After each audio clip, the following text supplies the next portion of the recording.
If you don't like partisanship in court nominees, let's go back to one Joe Biden. I am Mark Stewart Greenstein. I want to bring a little history into perspective.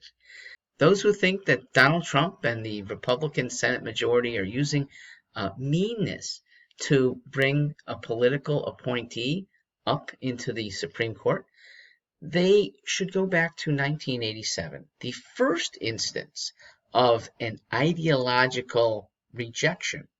In fact, the first time that a dispute based on ideology of a nominee was even brought forward. And who was the one person to mainly marshal this?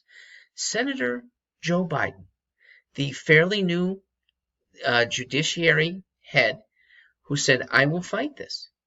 And he did, fighting against Robert Bork, eminently qualified, no personal problems, because on good behavior is really the only traditional reason for ditching a judge. And he opposed. And Democrats rightly have had to live with that because ideology now matters to them. It somewhat matters to Republicans too, but it's a fighting back against a raw assertion of power over principle.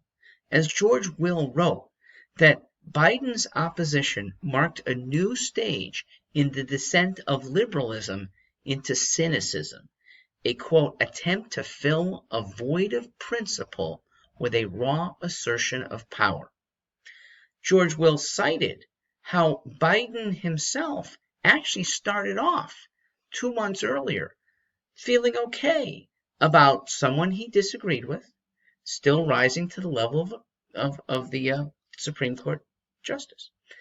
But then the liberals got to them. Okay? Then he heard from extreme groups and caved.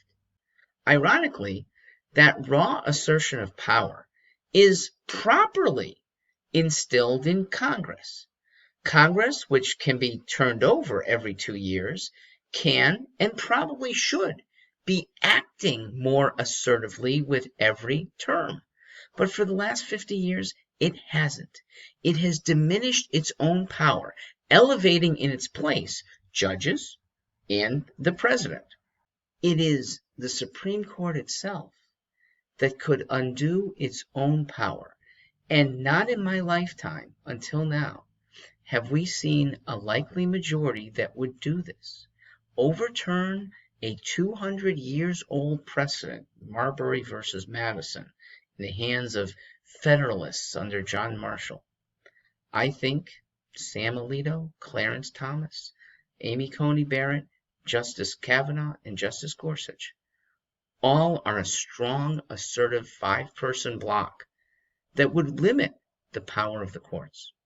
Roberts and even Breyer might join them at a 7-2 declaration that courts should not have so much power that they've wielded over the last 2 centuries. It takes a conservative court, ones that would go back to the text and not manipulate raw power to do this. Raw power in the hands of good conservatives actually diminishes itself. Worth giving it a try.